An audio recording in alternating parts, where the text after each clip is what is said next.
Greetings, friends, and welcome to the Sunday Sermon. I am Reverend Riff, your host today. Somehow, I am awake and alive, not for lack of trying yesterday with our friend JD Mack. Yeah. So if I seem just the slightest bit foggy, it's not my fault. Well, it is, but that's why it's my fault. So, welcome back. I hope everyone has had just a glorious week. Welcome, Zale, Bale, Pickety. We got the whole crew. Love it. Hope you guys are having a delightful Sunday morning. It's Halloween. My little one is beyond fever pitch excited to go get some candy. And I'm excited to take them. Halloween is one of those holidays as a parent that is really fucking fun. Some of the other ones are less fun. This one is dope. Like, you get to buy your kid a costume and get to see their aspirational dreams. So, Dex will be rocking the astronaut outfit. Dex's favorite candy, Bale, is a Kit Kat. There's no comparison for him. That kid is a Kit Kat fanatic. So, yeah, any house that gives him Kit Kats, he remembers. And he's a big fan. So thank you everyone for being here today.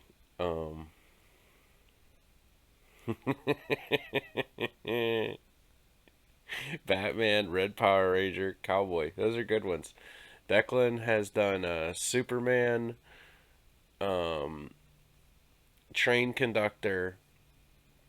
Although he made sure to point out to everyone he was a train conductor who likes to crash trains. He pointed that out to everyone who was like, "Oh, you're a train conductor." He's like, "Yeah, one who likes to crash trains, because that's my kid." And he's been Thor, and this year we're going with the astronaut. This one was one he definitely picked himself, so it should be a good time. It should be a good time. But to the business at hand. It is time.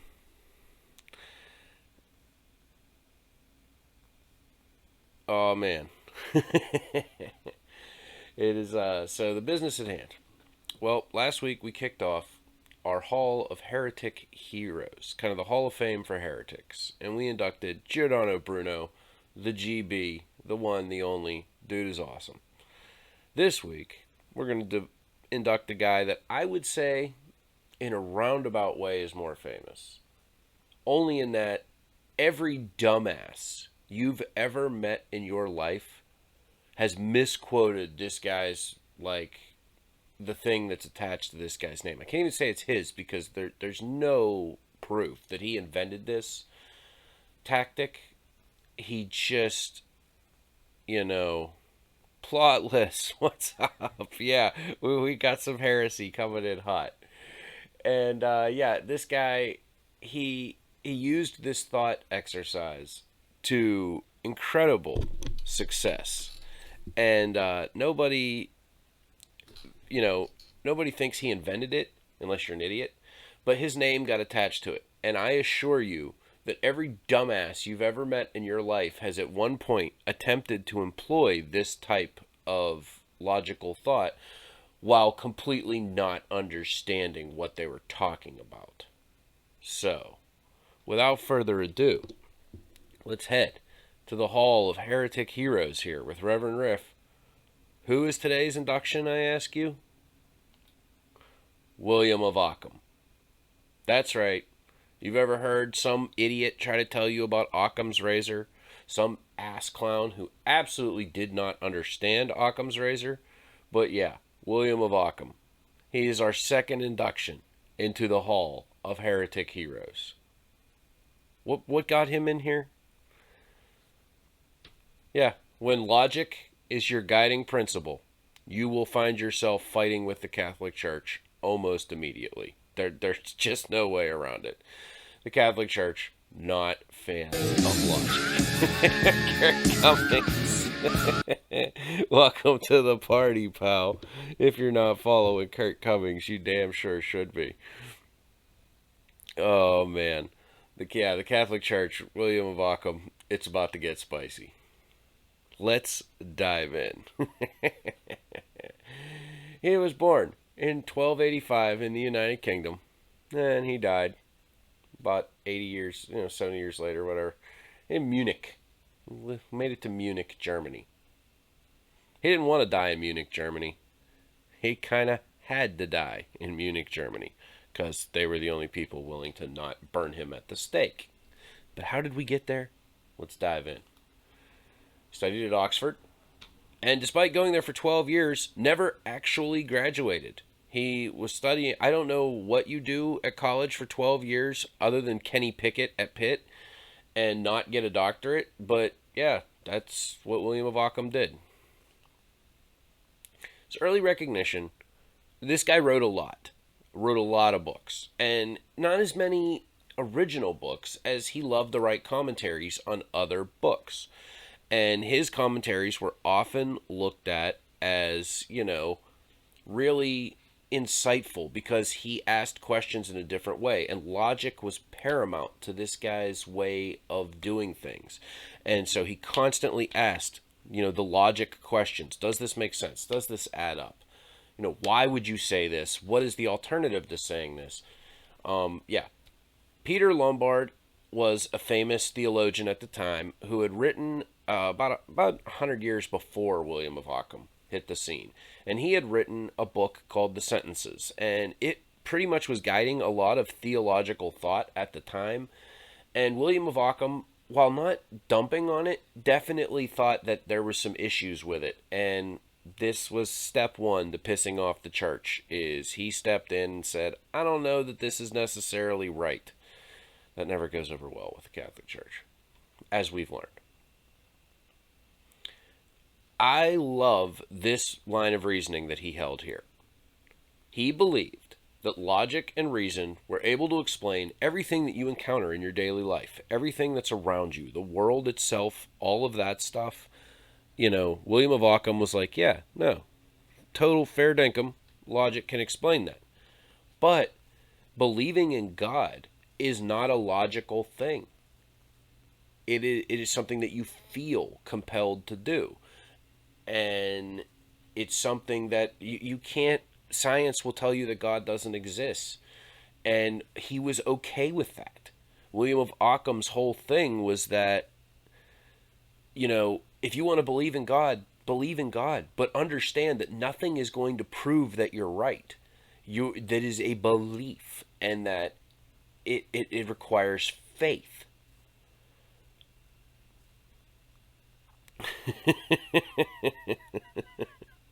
But yeah, I call him the anti-Aquinas because, of course, Thomas Aquinas, one of the things the church loved about that guy is he constantly was coming up with these little logic questions and little exercises to prove that God existed. And William of Ockham said how stupid that was because you couldn't prove God existed. Yeah, exactly, Kurt. He bought into the faith thing. Like, that was his big heresy, was that, he believed that, you couldn't prove God was there. You just had to go on faith, which, Jesus mentioned more than twice. So what was the nature of William's heresy? This part really isn't that spicy. I don't know why they were so mad. Oh, wait, I do. They're charlatans and frauds. Never mind. He was an ardent fideist, claiming that belief in God was totally an act of faith, not something that could be proved with knowledge. That's the spicy shit that got him on the church's radar, was saying that, hey, you can't prove God's there, just believe in him because you do. Yeah, that did not fly well with the assholes at the time. He rejected anything that purported to be proof of God's existence. Again, the faith thing. The Bible requires faith.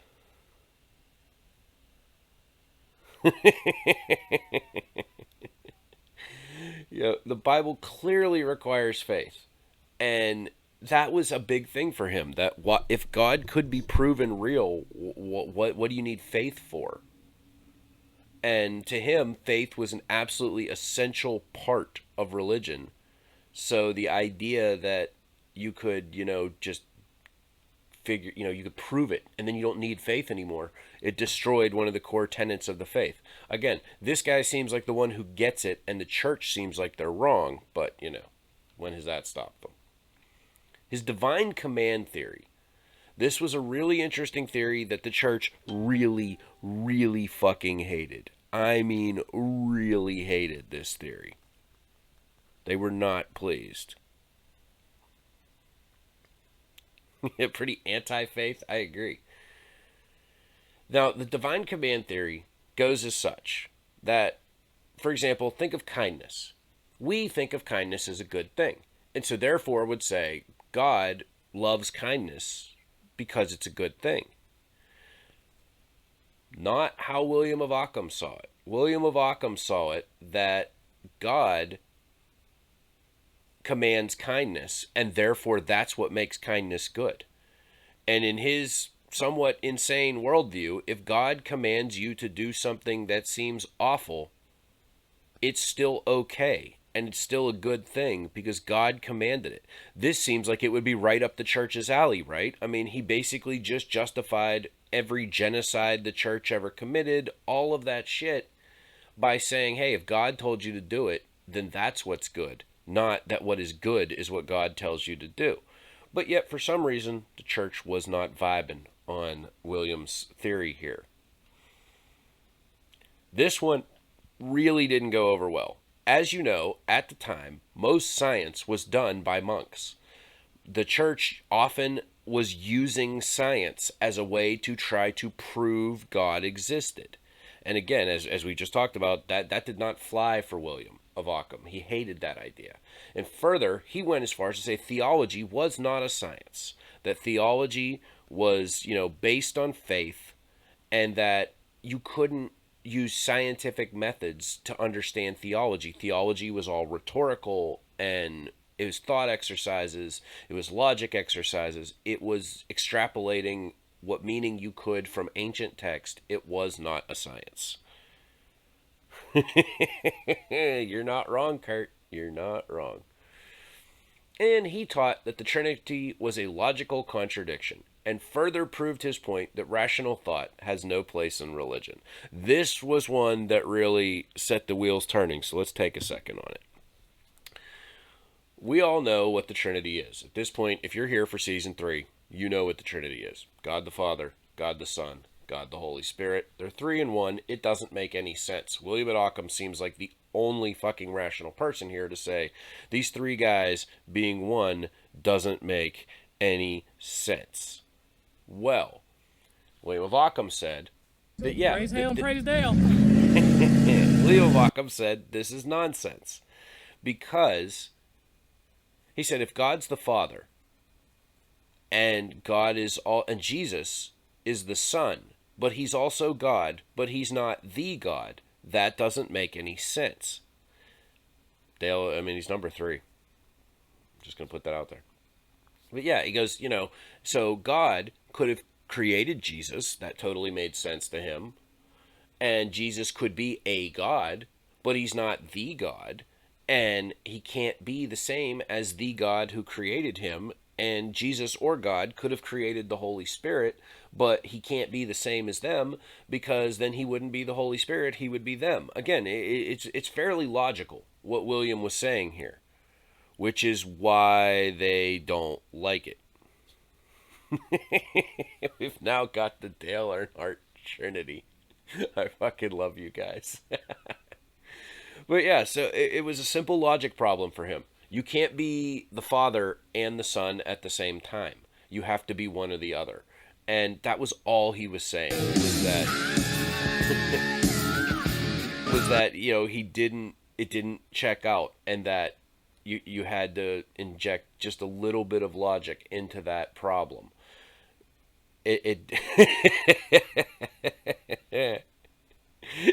So it didn't work out well.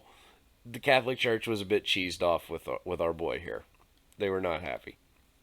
But then, as all of our Heretic Hall of Fame heroes do, He ratcheted it up a notch. Let's go for another kick. Awesome. He got it. That's right. He hit the Catholic Church with a stunner. Where did he start? He stated that there was no purpose to the universe. That's right. He looked at divine providence, that everything happens according to God's plan, and said, that's fucking malarkey. He gave it the Joe Biden malarkey stamp. He said, the universe doesn't need to exist. God doesn't need the universe to be God. That he created it because he wanted it, but that it has no purpose. It's basically God's sandbox, and we're just pawns in, a game being played by a supernatural entity. Yeah, that they didn't like that. The Catholic Church had been, of course, trying to get people to accept their shitty lot in life during the Middle Ages. And if you were a serf who, was doomed to spend your entire day toiling in someone else's field so that you could scrape by on a mere, a meager share of that food, and then you were probably going to die of the plague anyway, that was cool. That God had planned all that out for you, and that you could not question it, because everything you did have a purpose in God's plan. William of Ockham said, that's fucking stupid. I think William of Ockham was right. Now, he argued about the great chain of being, held no weight, and was flawed. This is another really spicy one. I don't know if anybody knows what the great chain of being is, but it was a very common belief in the Middle Ages. It believed that everything had a hierarchical place. That God, he's up here, he's at the top. Then you go down, and there's the angels. Then you go down a little further, and there's man. Then you go down further, and there's mammals. Then there's, fish and invertebrates, and it went down. And basically, it was a hierarchical system that the church created to justify a lot of things. That, you couldn't understand the angels or God because they were above you, but you didn't have to feel bad about killing animals or doing anything like that because they were beneath you on God's chain. Cows are definitely at the top if you're in India. But, you see, William had a great twist on this. William said that chain only worked by it being a chain, and that it served no purpose. That, what if there was no God? Then the angels became God and everybody moves up. What if God and the angels died? Does man become God? No, he's still just man. But yet, if he's at the top of the chain, that being at the top of the chain is tantamount to being God. So basically, William was just saying that the chain idea doesn't work, and that we have our station in life because God willed it, but that, we're not above or below anything. Obviously, the big fucking space dragon is at the top of the chain. But they, these naysayers didn't believe in the big fucking space dragon. Probably their biggest mistake. I would agree. But are we going to get to the big fucking space dragon later today? And his friends. That's right, he's got friends. This is the one that really set the shitstorm in motion. He stated that poverty was a direct requirement of the clergy. That as Jesus and the disciples had owned no property, had made it very clear that wealth got in your way of being a pious, good person, that everybody else that's involved in the church should do the same thing. That the Catholic Church should not own property, that it should not be this giant, all-encompassing financial juggernaut that it is. William was completely at odds with that. His main thing was the Franciscan order. Oops, I'm sorry, you couldn't even see that. Yeah.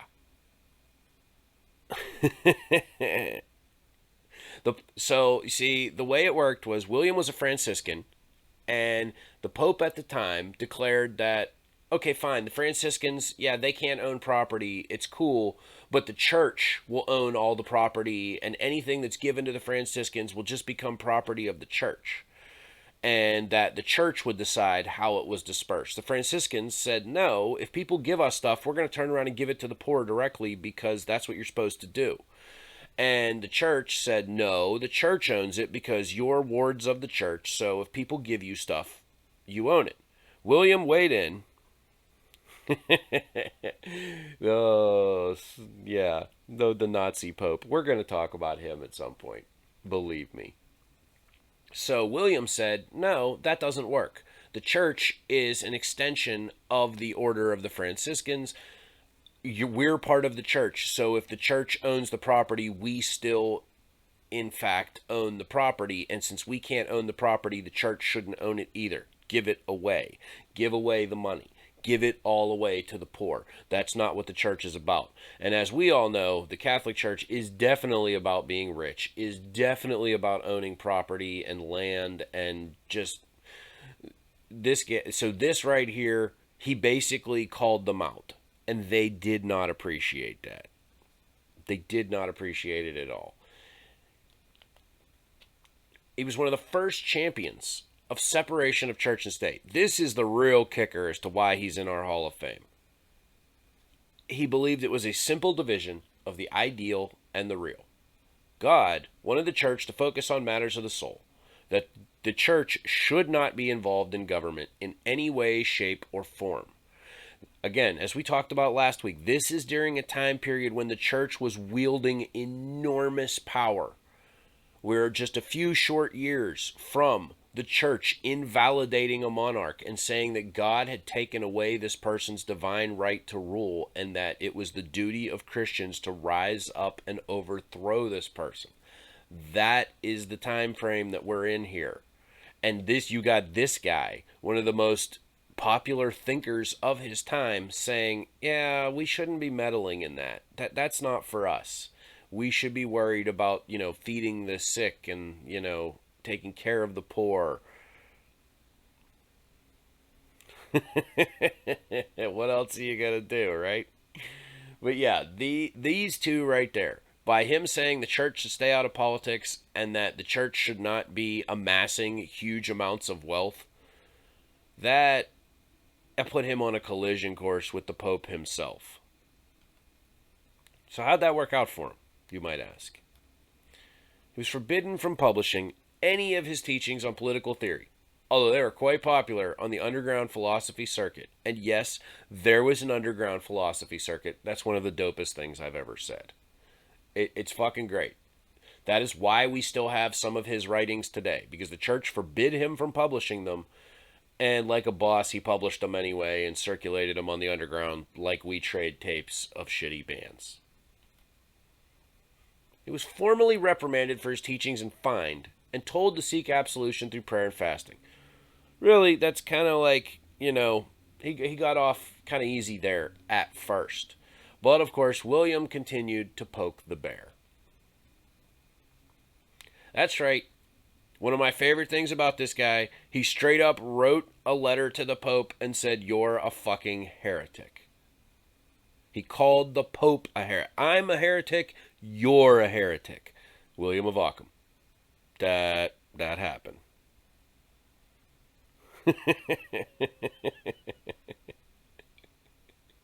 Oh, the chat is killing me today. This is fucking gold. When the Pope died, he called the next Pope a heretic too. He also injected himself into the debate on the idea of papal infallibility. That's right, he rock bottomed the Pope, everyone. He rock bottomed the Pope. Now, his challenge to papal infallibility was very interesting. He said that he believed that the Pope was infallible, but he did not do this. Again, we're talking about a master of logic here. The guy that Occam's razor It's is a named big dog for. and it's taking a fat dump. What he said was, you're right, Pope. The Pope is infallible. So if a Pope before you made a ruling on something, you can't change that ruling, because that would mean that Pope back then was wrong. He did this deliberately in response to the poverty thing, because an earlier Pope had said that the Franciscans were right and that the church should not be amassing property and wealth, and that it should be any means that the church gets other than what it takes to operate the church should be distributed to the needy. And he said, see, that other pope said this. So if you change the rules, you're making that pope wrong. And the pope can't be wrong, right? This really cheesed off the papacy because, again, he outsmarted them. Because William of Ockham was nobody's dummy. They didn't name Occam's razor after him because he's fucking awesome.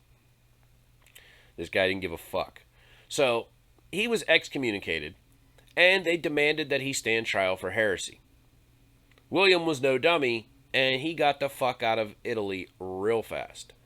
He headed over to Germany, where the monarch that we talked about later, the monarch who would soon have his divine right to rule revoked by the church, this guy was pissing off the church already, and he was like, oh, the church hates William? Welcome to my court. Come live here. And William proceeded to troll the papacy for the rest of his life from the safety of the court of the king in Germany.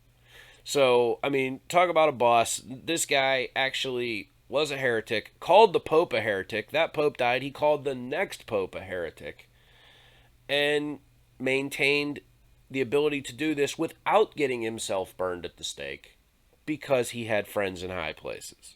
William of Ockham, ladies and gentlemen, our heretic hero for the week. Great guy. Really threw down. And maybe actually learn what Occam's razor is, so you don't seem like one of the dumbasses who pretends to know what it is and actually doesn't know what it is. Germany lived happily ever after. If only. So today, we're going to talk about another Gnostic gospel. I feel like this one needs a spice check. Today we're going to talk about the Infancy Gospels. If you are unfamiliar, that would put you in good company because most folks are. And there's a reason for it. Jesus, we don't know a lot about his childhood. There's very little stories in the canonical Bible about Jesus' childhood.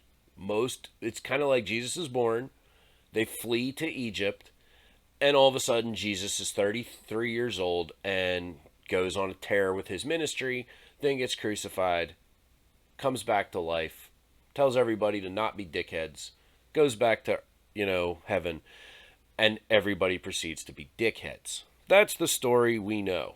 Oh, Kurt, there is a foreskin tale. You have no idea. But what happened when Jesus was a kid, right? Where's the series of Jesus, the early years? The wonder years. Well, some people did write that. They're called the Infancy Gospels.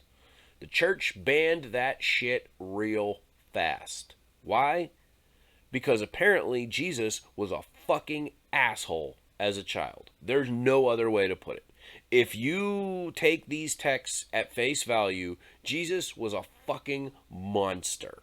A murderous little dickhead. That's right. Our Lord and Savior was a fucking son of a bitch. Which, again, I don't know if anybody's ever seen the movie Brightburn, but it posits the idea of what if Superman had his superpowers as an angsty little adolescent dickhead? Well, think of the Infancy Gospels as the Brightburn of the Jesus Christ story. Yeah, like father, like son. 100%. This is where it's basically like Jesus was his father's son and acted like a real dickhead. And then all of a sudden, as he grew up, he was like, wow, I was a real prick. I should just be nice to people. And that's what he apparently went with. So let's dive in, folks. Because, yeah, hell is parenting. So, again, we're going to talk about the Infancy Gospels. I referenced Brightburn because this really is like Jesus, the Brightburn story. Like, I don't know how else to put it. So what are the Infancy Gospels? Other than, an excuse as to why Jesus looks so fucking creepy in this painting. Because, as we've talked about earlier, there are some theologians who believe that Jesus was born a fully formed man. He was just little, which is terrifying and makes the Ricky Bobby prayer scene even funnier. The Infancy Gospels were written somewhere in the mid-2nd century. And from the get-go, people didn't like them. Probably the whole Jesus is a murderous asshole thing probably dimmed their appeal. One is attributed to Thomas the Israelite. He was clearly Greek. More than likely, what these were is these are stories that people told each other and that somebody decided to write them down. And I'm glad because they are fucking bonkers. This shit is nuts. There's no other way to put it. What we are about to talk about makes so little fucking sense. It's insane. But it's super fun. Let's go. There we have ripped fucking Jesus, which again is so fucking creepy. So beyond creepy. But you know, these are Jesus the early years, right? Jesus meets and hangs out with a bunch of dragons. That story happens. He plays near a puddle and creates life, and then brutally takes it. Because, sure. He teaches other children manners. In the snitches get stitches doctrine. Yes, that is canon. If anybody's ever told you snitches get stitches, they were just trying to share religious belief with you. Because Jesus clearly taught that snitches get stitches. And he has a play date that ends in death and then necromancy. Yep. That happens. Yeah, Jesus has a mangina there. It's absolutely fucking nightmare fuel. I don't know what these fuckers were doing during the Renaissance, but it's fucking terrifying. But Jesus does have abs for days. I mean, he was born perfect, so it makes sense that he was born with amazing abs. So let's dive in. Jesus and the dragons, who were probably not from space, unfortunately. The Holy Family, they're on the lam from King Herod and the infant extermination squads. You remember this story? Jesus is born, the wise men talk to Herod, and that, like, the wise men talk to Herod. Herod's like, hey guys, I heard that there's this king born. Make sure you tell me where he's at. When they don't come back, he's like, I think they pulled a fast one. I'll just kill all the baby boys, and I'll be sure to have gotten the king to be. Yeah. As they flee towards Egypt, they take refuge in a desert cave. Sure. And the cave is filled with dragons that are flying about and breathing fire. Why the fuck this isn't in the Bible, I have no idea, because it's amazing. Keep in mind, Jesus is 2 in this story. It's from the pseudo-gospel of Matthew. It was basically a gospel that they know wasn't written by Matthew, but claimed it was written by Matthew. They don't know who wrote this shit, but it's awesome. And when they arrived at a certain cave, so that they might cool off in it, Mary climbed down from the mule and sat and was holding Jesus in her lap. Now there were 3 male servants making the journey with them. Pretty impressive, right? The guy's a carpenter, but he still has servants. And one maidservant with Mary. And behold, suddenly many dragons came out of the cave, and when the servants saw them, they cried out. Then the Lord, although he was not yet 2 years old, roused himself, and, standing on his feet, stood before him. Those dragons indeed worshipped him, and when they had finished worshipping him, they went away. Then was fulfilled what was said by the prophet who wrote the psalm, saying, Praise the Lord from the earth, dragons and all depth. That is what it says in Psalms.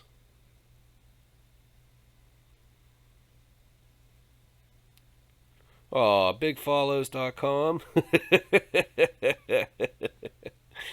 We could get them all to learn about the fucking dragons. So yeah, that's the scene we're painting, folks. They're running through the desert. They're trying to get to Egypt to get out of Herod's reach. They find a cave. They go, let's cool off in the cave. Fucking dragons come out of the cave. More than one, apparently. And toddler Jesus hops up and goes, hold on. I got this. And he walks over, and the dragons are like, yo, have you seen this kid? He's fucking amazing. And after the dragons are done telling Jesus how awesome he is, they fly away. It's this kind of affirmation that I believe may have led to Jesus being a monster just a few short years later. Because, I mean, right, how is that not Bible approved? Jesus hangs out with dragons and they're like, yo, this guy's awesome. Which also fulfills a prophecy from Psalms that says dragons will say, yo, this guy's awesome. So I'm going to be honest. If I have a question about if a guy is the Messiah or not, and then I see dragons telling me that he's awesome, yeah, I'm on board at that point. Fucking dragons show up and kiss your ass, I'm going to kiss your ass too, because dragons are awesome and clearly they know what's available. Like, they know what's going on. So, that is story number one. It's insane. And you could leave it there.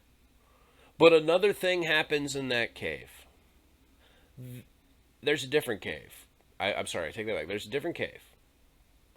And it's in that same gospel. And Kurt, this one's for you. That's right, we're having a foreskin callback.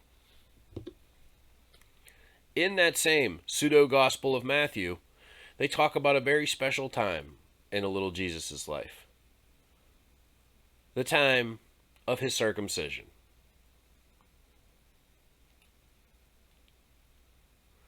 And when the time of his circumcision was come, namely the 8th day, on which the law commanded the child to be circumcised, they circumcised him in the cave. And the old Hebrew woman took the foreskin, others say she took the navel string, and preserved it in an alabaster box of old oil and of spikenard. And she had a son who was a druggist, to whom she said, Take heed, thou sell not this alabaster box of spikenard ointment, although thou shouldest be offered 300 pence for it. Now this is that alabaster box, which Mary the sinner procured, and poured forth the ointment out of it upon the head and on the feet of our Lord Jesus Christ, and wiped it off with the hairs of her head. That's right, guys. The very famous scene in the Bible, which I would assume we all know about, where Jesus is ministering to people, and Mary Magdalene comes up and anoints his feet with a rich perfumed oil, and she anoints his head, and then she wipes the oil off of his feet with her hair, and Judas Iscariot makes a comment of, we could have sold that for a lot of money and given it to the poor. What is she doing? And Jesus rebukes him and goes, if this is the way she wants to honor me, you let her do it. Yeah, apparently the expensive oil that she anointed Jesus with was his foreskin oil. Yes, foreskin juice, Pickety. This is, it's such a weird callback. It's so fucking odd that apparently the rich oil, so apparently the son didn't listen to his mother It's a big and dog sold and it's taking that a shit fat dump. at some point to Mary Magdalene, who then anointed Jesus with his own foreskin juice.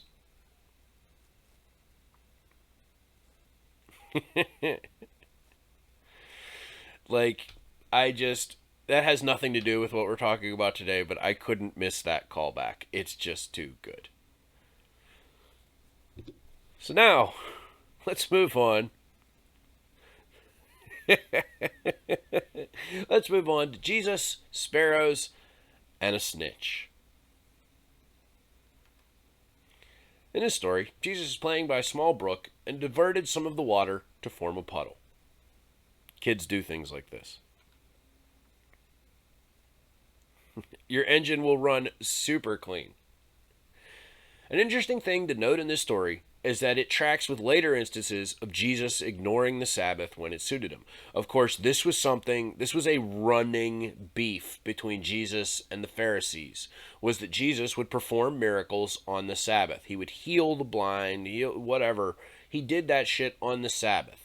And of course, Jews are not supposed to do any work on the Sabbath. So this really bothered them. But yet, he did it apparently since childhood. Jesus was thumbing his nose at the idea of the sacrament of the Sabbath from pretty much day one. And he clearly teaches in this story that snitches get stitches. Like that's canon. And they used to always tell you when you're a kid that wasn't true, and that, if someone does something, you tell. No. Jesus said snitches get stitches. This little child, this is from the Infancy Gospel of Thomas. This little child Jesus, when he was 5 years old, was playing at the ford of a brook, and he had gathered together the waters that flowed there into pools, and made them straightway clean, and commanded them by his word alone. He's commanding water. And having made soft clay, he fashioned thereof 12 sparrows. And it was the Sabbath when he did these things. And there were also many other little children playing with him. And a certain Jew, when he saw what Jesus did, playing upon the Sabbath day, departed straightway and told his father Joseph, Lo, thy child is at the brook, and he hath taken clay and fashioned 12 little birds, and hath polluted the Sabbath day. And Joseph came to the place and saw, and cried out to him, saying, Wherefore doest thou these things on the Sabbath, which is not lawful to do? But Jesus clapped his hands together, and cried out to the sparrows, and said to them, Go. And the sparrows took flight, and went away chirping. And when the Jews saw it, they were amazed, and departed, and told their chief men that which they had seen Jesus do. But the son of Annas the scribe was standing there with Joseph. And he took a branch of a willow, and dispersed the waters which Jesus had gathered together. And when Jesus saw what was done, he was wroth, and said unto him, O evil, ungodly, and foolish one, what hurt did the pools and the waters do thee? Behold, now also shalt thou be withered like a tree, and shall not bear leaves, neither root nor fruit. And straightway that lad withered up wholly. But Jesus departed and went to Joseph's house. But when the parents of him that was withered up took to him, bewailing his youth, and brought him to Joseph, and accused him, for thou hast a child that doeth such deeds. Yeah. So, Jesus is playing by the water. He's making clay birds. This is apparently not okay on the Sabbath. So somebody goes and complains. And Jesus turns this kid. He withers him. And then makes the birds come to life and fly off. So what we don't know is, were they still clay and alive? Or did he turn them into real birds? That's the question I want to know, that was clearly left out of the reading material. And now this family, they're at Jesus' door. They're telling Joseph, dude, your kid killed our kid. This is fucked up.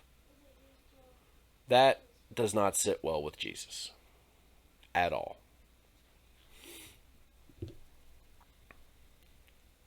It's a law of equivalent exchange.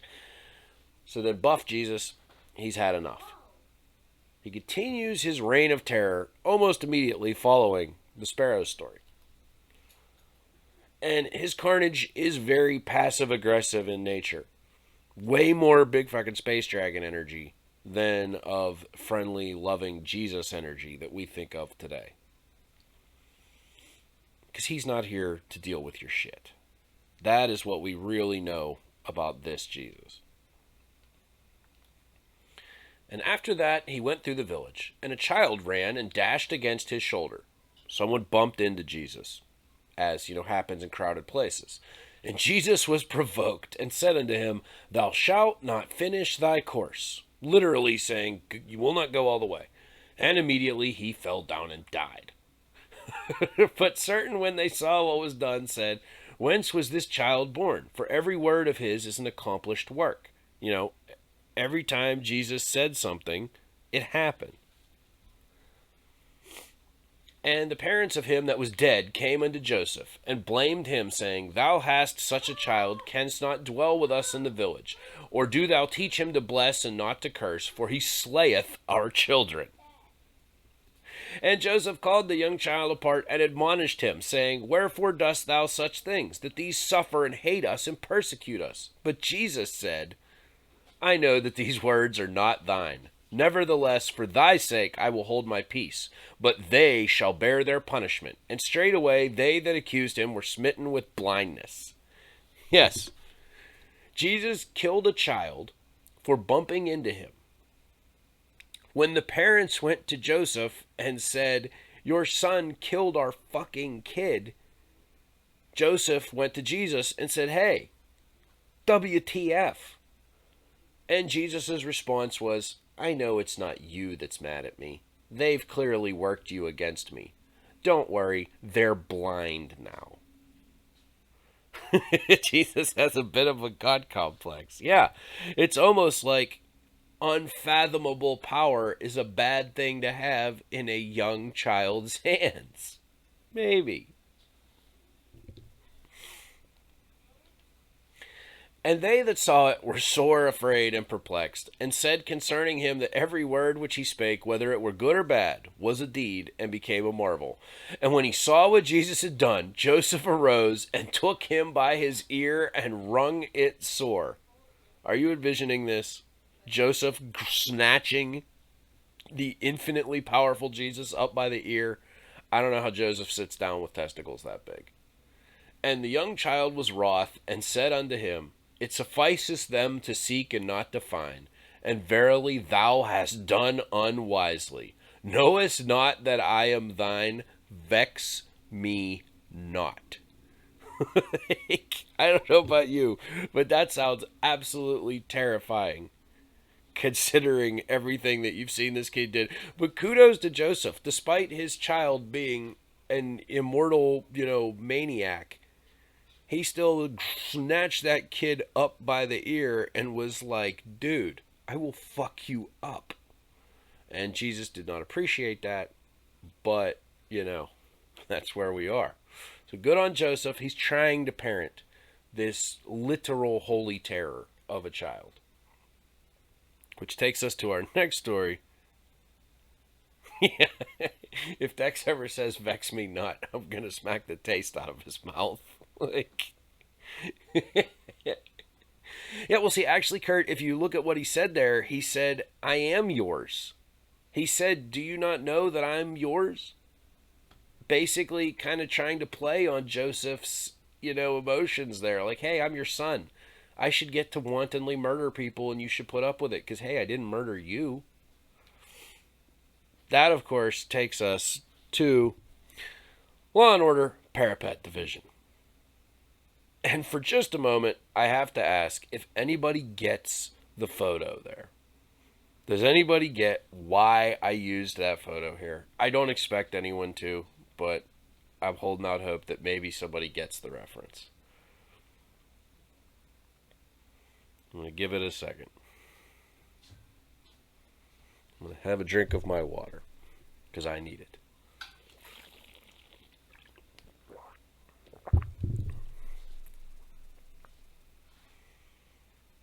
Nobody? Okay.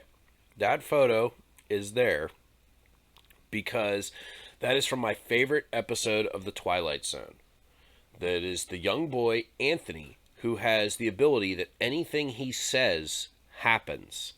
And the whole Twilight Zone is everyone in this town living on eggshells, terrified to upset this kid. Because if they upset the kid, he makes them go away. I thought that was a perfect analogy for this series of stories. It was Anthony. That is Anthony. And Anthony doesn't like it. Nobody likes it. That's right, kids. It's a callback to Season 1's Parapet Law. This story shows a tragic tale. Why the Parapet Law existed. And then Jesus proceeds to be the greatest defense attorney of all time. He really does some A1 lawyer in here. Again, keeping in mind, he's 5 years old. And this does mark the turning point. This is the end. This is where Jesus magically transitions from being a horrific terror who slaughters children at the slightest provocation to being the guy we all know and love, who just heals everybody and wants everybody to get along. Now, after certain days, Jesus was playing in the upper story of a certain house, and one of the young children that played with him fell down from the house and died. Had they had their parapet, this wouldn't have happened. And the other children, when they saw it, fled. And Jesus, he remained alone. And the parents of him that was dead came and accused him that he had cast him down. Given his track record, I don't really see why they wouldn't have blamed him. And Jesus said, I did not cast him down, but they reviled him still. Then Jesus leaped down from the roof and stood by the body of the child and cried with a loud voice and said, Zeno, for that's what his name was, arise and tell me, did I cast thee down?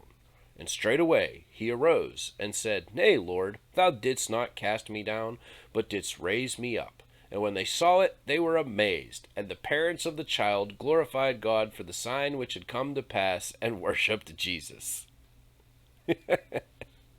So, Jesus is playing. They're having a play date at somebody's house who doesn't have a parapet, clearly. And one of the kids falls off the roof and dies. The other kids run and flee. And you kind of wonder, did Jesus throw the kid off the roof? Maybe. Maybe he did. Maybe he didn't. And so then the parents come and go, Jesus totally threw our kid off the roof. To which Jesus responds by jumping off the roof and saying, Hey, get up. Did I throw you off the roof? Now, if I had been brought back from the dead by my killer, I probably would not say something to enrage him, which would, further lead to more bad things for me. I would probably just be like, nope, you definitely didn't, but I sure appreciate you bringing me back to life. Yeah. Yeah, you think they would have left this one in, but no, they didn't. And after this story, the rest of the Infancy Gospel goes on to Jesus is the most helpful person in town. There is a story of a child who gets sick and then dies, and Jesus runs to these people's house and raises the child from the dead, and everybody loves him. There is this really crazy story. Of course, we know Jesus' dad was a carpenter, Joseph the carpenter. He has two uneven beams, and he doesn't know how he's going to be able to work with them. Jesus grabs the one beam and stretches it to be the same length as the other beam. And Joseph marveled. And he heals a man. There's a man who can't get it up. He has a beautiful new wife, and nothing happening downstairs.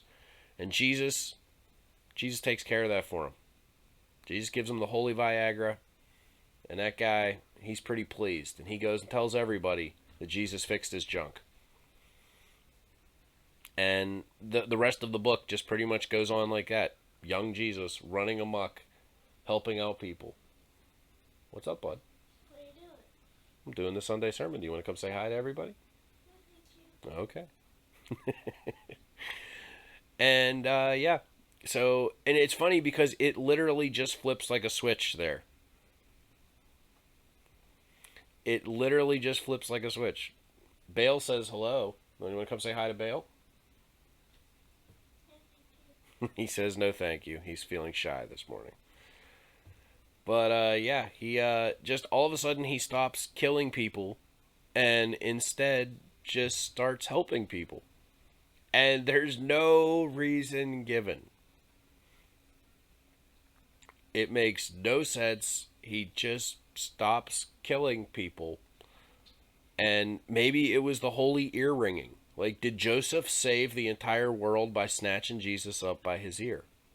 That's the real question I think we have to ask ourselves. I'm unequivocally going to go yes. You got a kid that hangs out with dragons and kills people for bumping into him. And Joseph said, enough's enough, and he snatches that kid up by the ear. And next thing you know, the kid's raising the dead and helping people. So let this be a lesson to you as a parent. Do not tolerate your child killing people. Snatch that kid up by the ear. It's canon. It's clearly stated right here in the good book. Well, in the good book adjuncts. Because, of course, they didn't put these awesome stories in the Bible because with the New Testament, they were really going for boring crap. Let's be honest. If you're going to read a testament, you're going to go with the Old Testament because it's awesome and has a big fucking space dragon. The New Testament just has nice Jesus, who's not nearly as interesting as God of Chaos Jesus. So, that brings us to our conclusion this Sunday. It does have numbers. Oh, well, all right, fair. Numbers is brutal. How many times can you say so-and-so begat so-and-so? Well, how was that necessary for the Bible? Never understood that. It's terrible. Don't read that book. Judges is the best book. I like Judges, and I'm a big fan of 1st and 2nd Kings, too. There's some wild shit in there. Chronicles has some wild shit. Those are the ones. But yeah, Judges, Team Shamgar, absolutely agree. But thank you so much for being here this week, everybody. I hope everyone has a wonderful Halloween. If you've got kids, take them out trick-or-treating. Enjoy that. Oh, I've met Black Israelites. They're something. I believe insane is the something that they are. But yeah, those guys. Oh, we could do a whole Sunday sermon on those crazy people. Because they're not Israelites. And they're genuinely kind of assholes. Like, they're awfully militant with no real direction of their militancy. Oh, nice, Scythe. That's awesome. I hope he has a blast. What's he going as? We got an astronaut here. He's even in space pajamas right now, but he won't come on screen and show everybody. Spider-Man? Dope. That's awesome. Huge Spider-Man fan. Yeah, I hope he gets all the candy. But yeah, have a blast, everybody. Take your kids trick-or-treating. Give out candy. If you're staying at home, or just watch a scary movie, do something fun today. This is a holiday that I truly love because we're not really expected to do a whole lot except for be nice to strangers. And if we could take anything away from Jesus' ministry, his later years, not the early years, it was that being nice to strangers is a really noble thing. So go be nice to a stranger today, whether it's attempting to give them diabetes, give their kids diabetes, or, just not egging their house. Whatever form of being good to a stranger that you choose today, I hope that you do it with a song in your heart. And remember that Jesus loves to hang out with dragons, and that he will kill you if you bump into him. These are all the things that you need to have taken away from today. So thank you for being here. We will be back next week with another episode. We will be inducting another heretical hero into our Hall of Fame. And we will be talking more about the wacky and wild Gnostic Gospels, because they are a ride. So thanks you guys all for being here. Happy Halloween to everybody. I wish you nothing but high fructose corn syrup, sucrose, cocoa, and all that good shit. Everybody, have a fantastic day.